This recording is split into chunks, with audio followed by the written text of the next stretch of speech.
Alright, weapons in Dying Light. A lot of questions coming from community about how many weapons we have, what kind of crazy stuff you're going to be able to pull. Well, let's start with a classic, something that works like a charm every single time. A baseball bat. Now, as you improve your character, you unlock special abilities, and one of them, which is actually one of my favorites, is the ability to do a charge attack. And if you aim it just right, you can actually swing, just like that, 3 guys at the same time. We also have crafting, and even such a simple thing as baseball bat can also be upgraded with really awesome stuff to make it really powerful and exotic. This is something that we call home run, and I think you're gonna see in just a second that this name it really gives what this weapon does. There you go. That's why we call it home run, baby.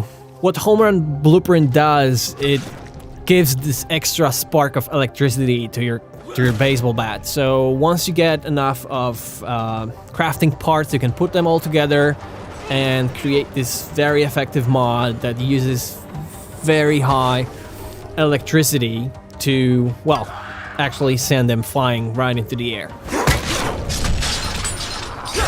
Next we have knives. Now, they are actually one of my favorites. I'm a big fan of knives. As you can see, the way you fight with a knife is completely different from a baseball bat.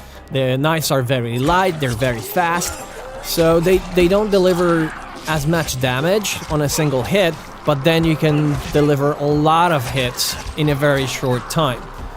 So it's a weapon for people who like to be very agile. So you get in, you stab them a lot of times, and then you have to move back. Of course, knives can also be upgraded and crafted. Here you can see shock electricity, which is very effective, make them sort of a dance. Definitely disables them instantly, so if you can put that baby together, it's a really exotic and powerful weapon. Now, something that we don't explain directly is how the elementals work together. So what I'm going to try to do now is throw a decoy that also spreads a toxin in the air. And you need to know that electricity works very well with this toxin, and it's an explosive mixture. You have to you have to keep your eyes open all the time because there's a lot of stuff in the environment itself that you can use to fight zombies. Now, I was talking a lot about offense. Now let's talk a little bit about defense. And this is really useful, especially when you're fighting other humans. They're pretty dangerous. Yeah, that's a shield. You can use it just like that to block the incoming hits. But if you can do it in the right timing, and I hope you'll be able to see that in just a moment. Yes, that's it. You can see that if you do it in the correct timing, you actually are able to stun them for a second and deliver extra hit. As you can see, we have some fancy stuff added to our shield, and if you can time it right, for example, you could freeze those guys and then shatter them to pieces. It's not only about the weapons themselves. There's a lot of stuff that you can do when you're fighting zombies. So one of the special abilities you can unlock is grabbing zombies before they grab you.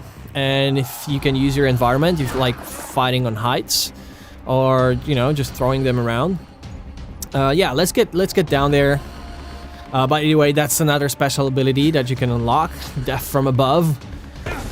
But let's get back to the environment. So for example, I could grab her and throw her right into the spikes. But you're never safe in Dying Light. You have to keep moving, otherwise you're gonna get swarmed really quickly. So people living in the quarantine, they adapted their environment. So there's a lot of traps spread across the city, and if you can deliver a precise drop kick, that's an instant kill.